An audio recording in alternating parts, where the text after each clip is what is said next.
বিহুৰ পৰম্পৰা মতে আজি সপ্তদিন, আজি চেৰা বিহু। আজিৰ দিনটোত হেঁপাহৰ বহাগক বিদায় দিয়া হয়। বিহু আমাৰ জাতীয় উৎসৱ। ই ধৰ্ম নিৰপেক্ষ।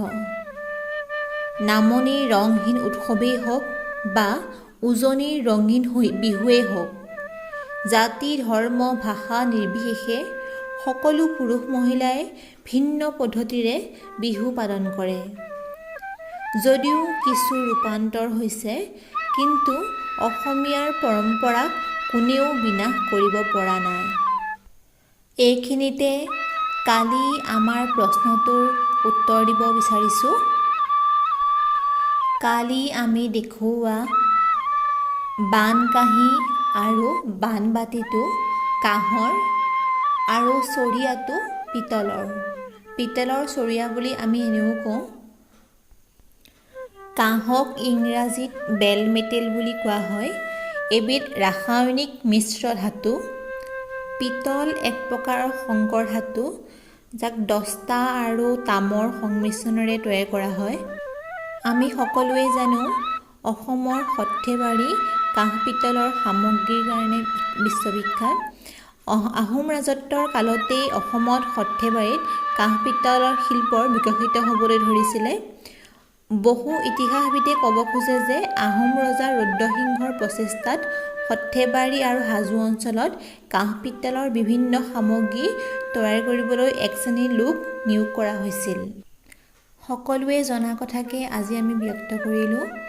আজিও ভিডিঅ'টিৰ শেষৰ ফালে আমি এটা প্ৰশ্ন আগবঢ়াম, গতিকে চাই থাকিব। পাঠ কৰিবলৈ লৈছোঁ কণমানি গল্প। শিৰোনাম: তপত ভাতৰ ধোঁৱা। প্ৰথম দৃশ্য। কি হ'ল, চকু মোহাৰি আছা যে? নৱবিবাহিতা প্ৰেয়সী পত্নীৰ মাতত ভাতৰ কাঁহীখন আগত লৈ চকু মোহাৰি থকা ৰাজীৱে লাহেকৈ ক'লে, ধোঁৱা লাগিছে, ধোঁৱা। প্ৰেয়সী পত্নীয়ে মিচিকীয়া হাঁহিৰে লাহেকৈ ক'লে, তুমি যে আৰু ৰাজীৱ সৰু ল'ৰাৰ দৰে। জানানে, আমি সৰু হৈ থাকিলে নহ'ব। তোমাৰ দৰমহাৰ পইচাকেইটাৰে আমি টুকটাককৈ চলি দুপইচা সাচিবও লাগিব। ভৱিষ্যতৰ কথা আছে। ৰাজীৱে মনতে আনন্দ ল'লে। তাৰ প্ৰেয়সী নিৰ্বাচনত ভুল হোৱা নাছিল। ইমান বুজন তেওঁ। জীৱনটো খুব আনন্দৰেই পাৰ কৰিব পাৰিব। দ্বিতীয় দৃশ্য। ৰাজীৱ এতিয়া এহাল ল'ৰা-ছোৱালীৰ বাপেক। ল'ৰা-ছোৱালীহালৰ গৰমৰ বন্ধ বুলি পত্নীৰ তাগিদাত দুমাহৰ দৰমহা খৰচ কৰি গেংটকৰ সৌন্দৰ্য চাই সিহঁত আজি পুৱাতে ঘৰ সোমাইছে। সন্ধিয়া ভাতৰ টেবুলত বহি খাবলৈ লওঁতেই সিফালৰ পৰা পত্নীৰ আবদাৰ, হেৰা, গেংটকলৈ চব গৈছে, এতিয়া পিক আপলোড কৰিবলৈ লাজ লাগিছে জানা। ইমান কমেণ্ট কৰিছে, গেংটক যোৱা মানে অসমতেই থকাৰ দৰেই হ'ল বোলে। আৰু কেইদিনমান বন্ধ আছে নহয়, কাশ্মীৰৰ পৰাই আহোঁগৈ ব'লা। নতুন ড্ৰেছ কেইযোৰমান লাগিব কিন্তু। ৰাজীৱে ভাতৰ গৰহাটো মুখলৈ নিব নোৱাৰি বাওঁ হাতেৰে চকু মোহাৰিলে। তাকে দেখি ছোৱালীজনীয়ে সুধিলে, পাপা, কি হ'ল? ৰাজীৱে লাহেকৈ পত্নীলৈ চালে। তেওঁ বিৰক্তিৰে মোবাইলটো খুচৰি আছে। চকুত হাতখন ৰাখিয়েই ছোৱালীজনীলৈ চাই সি ক'লে, ধোঁৱা লাগিছে, ধোঁৱা, তপত ভাতৰ ধোঁৱা। গল্পটো শুনি কেনে পালে আমাক জনাব। এতিয়া পাঠ কৰিবলৈ লৈছোঁ এটি প্ৰবন্ধ, শিৰোনাম মই কোন। পাঠ কৰাৰ আগতে ক'বলৈ বিচাৰিছোঁ, ইয়াত মই শব্দৰে সকলো সাধাৰণ নাৰীকে বুজোৱা হৈছে। মই কোন? দিনটোৰ শেষ সময়খিনি নাজানো আৰম্ভণি বুলিয়েই কওঁ নে শেষ বুলিয়েই কওঁ। সেই যে মাজৰাতিৰ সময়খিনি, সেইখিনিয়েই মোৰ সময়। মই নিজকে বিচাৰি পোৱাৰ সময়। দিনটো সন্মুখীন হোৱা বিভিন্ন কথাৰ পাকচক্ৰবোৰ বুজি উঠাৰ সময়। হেঁপাহ পলুৱাই কন্দাৰ সময়। আৰু কেতিয়াবা হেৰুৱা অতীতক মনলৈ অনাৰ সময়। কেতিয়াবা কলমটো হাতত লৈ বগা কাগজখনত আঁক দিয়াৰ সময়। নিজৰ আৰু আনৰ যন্ত্ৰণাক আখৰৰ আকাৰত তুলি দিয়াৰ সময়। আৰু কাষতে শুই থকা নিজৰ জীৱনৰ আদৰুৱা সুখকণক এবাৰ প্ৰাণ ভৰি চোৱাৰ সময়। বতাহে বিলোৱা সুগন্ধিবোৰত মন মতলীয়া কৰাৰ সময়। আচলতে এই মইনো কোন? প্ৰশ্নটো শুনি হাঁহি উঠিছে। মই যে মোৰ কথা কৈছোঁ, মই জানো কোনোবা চেলিব্ৰিটি? নে মই কোনোবা বিখ্যাত লেখক? নে কোনোবা খেলুৱৈ? নে কোনোবা ৰাজনীতিবিদ? কোনোৱে যাতে ভুল নুবুজে, মই ওপৰত উল্লেখ কৰা এগৰাকীও নহয়। তেতিয়াহ'লে মই বুলি সম্বোধন কৰি কিয় নিজৰ কথা লিখিবলৈ লৈছোঁ বা ক'বলৈ লৈছোঁ? মই বাৰু মানসিক বেমাৰী নেকি? নহয়, সেইটোও নহয়। কাৰণ পুৱা গধূলি নিজৰ দায়িত্ব পালন কৰিছোঁ। মোৰ কি নাই? মই কিয় আজি নিজকে চাব লগা হৈছে? কিয় মোৰ মৰমৰ আইনাখনক সুধিব লগা হৈছে আচলতে মই কোন বুলি? ৰ'ব, মোৰ এটা পৰিচয় আছে, যাৰ বিষয়ে মই জ্ঞাত। হয়, মই এগৰাকী গৃহিণী, যাক ইংৰাজীত হাউচৱাইফ বুলি কোৱা হয়। যিটো শুনিলে মানুহে উত্তৰ দিয়ে, হাউচৱাইফহে, তাৰমানে একো নকৰে। হয়, সেইগৰাকীয়েই মই একো নকৰোঁ। মই কেৱল পুৱাতে উঠি কোনো উঠাৰ আগে আগে মজিয়াখন এবাৰ শুকানকৈ আৰু এবাৰ পানীৰে পৰিষ্কাৰ কৰি গা ধুই গোসাঁই সেৱা কৰি ৰান্ধনি ঘৰত সোমাওঁ।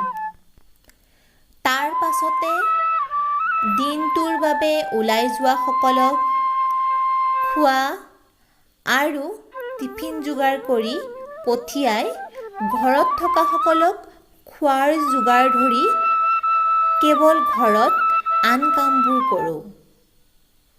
আৰু দুপৰীয়াৰ আহাৰ, ৰাতিৰ আহাৰ, পঢ়া শুনাৰ দায়িত্ব আদি পালন কৰি মই ঘৰতে থাকোঁ। মই ঘৰখনৰ বাবে বিনা বেতনৰ এগৰাকী ৰান্ধনী, এগৰাকী নাৰ্ছ, এগৰাকী শিক্ষয়িত্ৰী, এগৰাকী চুইপাৰ, সকলোৰে ভালপোৱা বেয়া পোৱাক চাব পৰা মই এগৰাকী মনোবিজ্ঞানী আৰু আন বহুতো বিশেষণৰ অধিকাৰী হওঁ। এয়াই মোৰ কাম। ক্ষমা কৰিব, মই একো নকৰোঁ, মই ঘৰতেই থাকোঁ। হয়, সকলোৰে দৰে ময়ো নিজকে নাৰী বুলি কওঁ। সৰুতে মায়ে কয়, বেছিকৈ নাহাঁহিবি, মানুহে চঞ্চল বুলি ক'ব। সেই যে মানুহে বেয়া বুলি ক'ব, সেই কথা মা আৰু দেউতাই এইদৰে সুমুৱাই দিছিল যে সাধাৰণ কথা এটা সুধিবলৈও অলপ সময় ৰওঁ। কিজানি মানুহে বেয়া পায়। সেই আফচোচটোৱে মনত বেয়াকৈ শিপালে যে লাহেকৈ দিন যোৱাৰ লগে লগে বেলেগে মুখৰ আগত বেয়াকৈ ক'লেও মুখেৰে এটা শব্দও নোলায়। কোনোবাই বেয়া কৰিলেও মুখেৰে শব্দ নোলোৱা হ'ল। শেষত সেই নোলোৱা শব্দবোৰে বুকুত খুচি বিন্ধি এনে কৰিলে যে শব্দবোৰে চকুৰ পানী হৈ পৰিল আৰু মাজৰাতি নিস্তব্ধতাক নেওচি চকুৰ পানীৰ ৰূপত শব্দবোৰ বৈ আহে।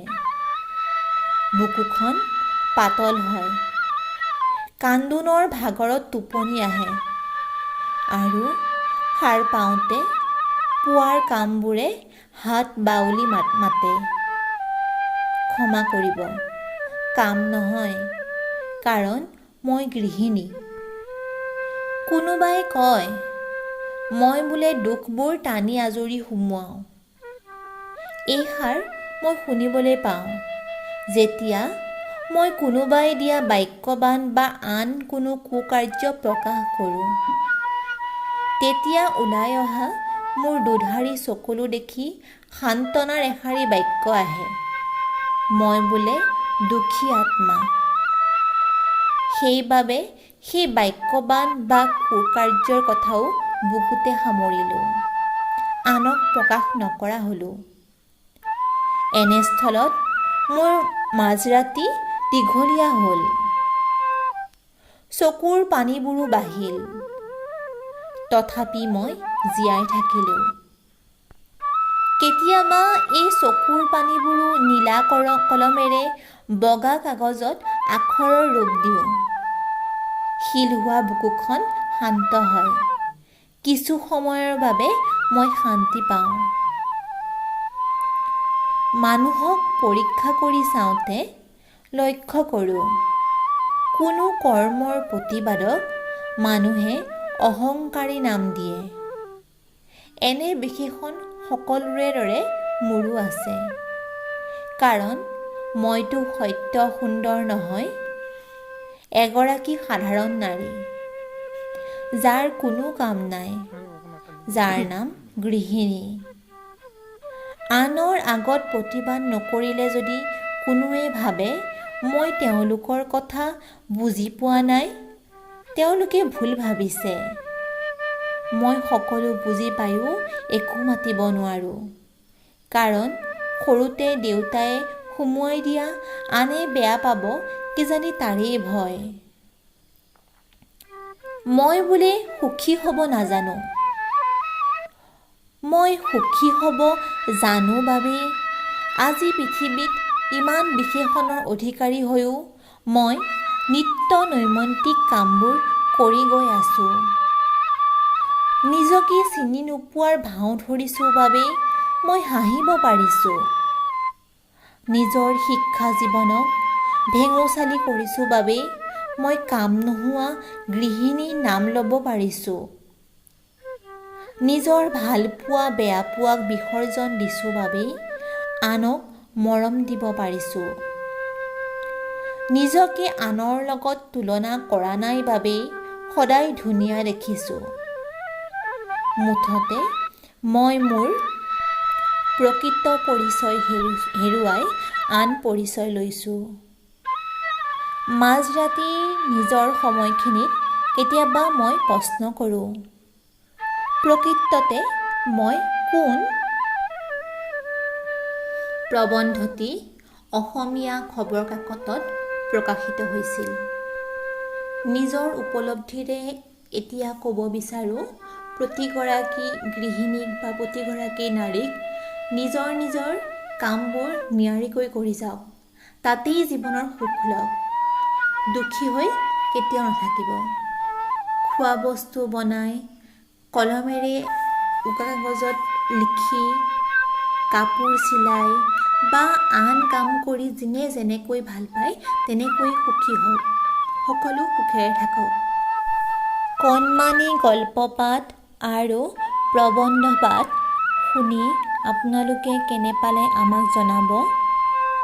লাইক কৰিব, শ্বেয়াৰ কৰিব আৰু লগতে অসমৰ সাহিত্যৰ এই চোতালখনত আৰু অধিক জানিবলৈ চেনেলটো ছাবস্ক্ৰাইব কৰিব। এতিয়া আজিৰ প্ৰশ্নটি সুধিবলৈ বিচাৰিছোঁ। ভিডিঅ'টিত দেখুওৱা বস্ত্ৰ কেইপদ কি নামেৰে জনা যায়? এই কেইপদ বস্ত্ৰ অসমত ব্যৱহৃত হয়। গতিকে আমাক জনাওক আৰু জানিবলৈ আমাৰ কাইলৈ সাহিত্যৰ চোতালখন চাওক। আপোনালোকে যদি আমাৰ জৰিয়তে আপোনালোকৰ লিখনিসমূহৰ পাঠ কৰোৱাটো বিচাৰিছে বা নিজে পাঠ কৰি আমালৈ পঠিয়াব বিচাৰিছে, তেতিয়াহ'লে আমাৰ লগত যোগাযোগ কৰিব। ধন্যবাদ।